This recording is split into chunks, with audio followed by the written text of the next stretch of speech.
আমি 200 টকাৰ ওপৰত যদি তেল 1 লিটাৰ কিনিবলৈ যাওঁ আমাৰ বাকীখিনি বস্তু গোটেইখিনি থাকি আহে কাৰণ আমি আনিব নোৱাৰোঁ। আজি সেই 117 টকাত যে আমি ইমানখিনি বস্তু পাইছোঁ আৰু চাউলটোতো আছে, চাউলটো আমাৰ আগৰ পৰা দি আছে। আমাক সেই ডক্টৰ হিমন্ত বিশ্ব দেৱে ইমানখিনি সহায় কৰিছে, আমি তাৰ বাবে আমি বহুত কৃতজ্ঞ।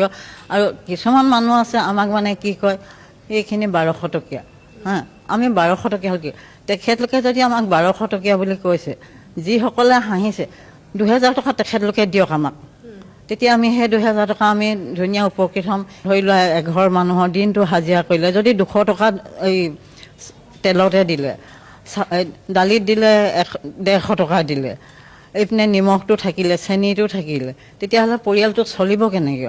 পৰিয়ালটো চলিবলৈ যেতিয়া 117 টকাত ইমানখিনি সুবিধা কৰি দিছে আমাক, সেইটো কাৰণে আমি 1200 টকীয়াখিনি হহাটোলৈ আমি কাম নকৰোঁ। আমি মানে এতিয়া ডক্টৰ হিমন্ত বিশ্ব দেৱক আগুৱাই যোৱাটোহে আমি বিচাৰোঁ। তেওঁ আমাক যেনেকৈ সহায় কৰিছে আমি আশীৰ্বাদ কৰিছোঁ তেওঁ তেনেকৈ আগুৱাই যাওক।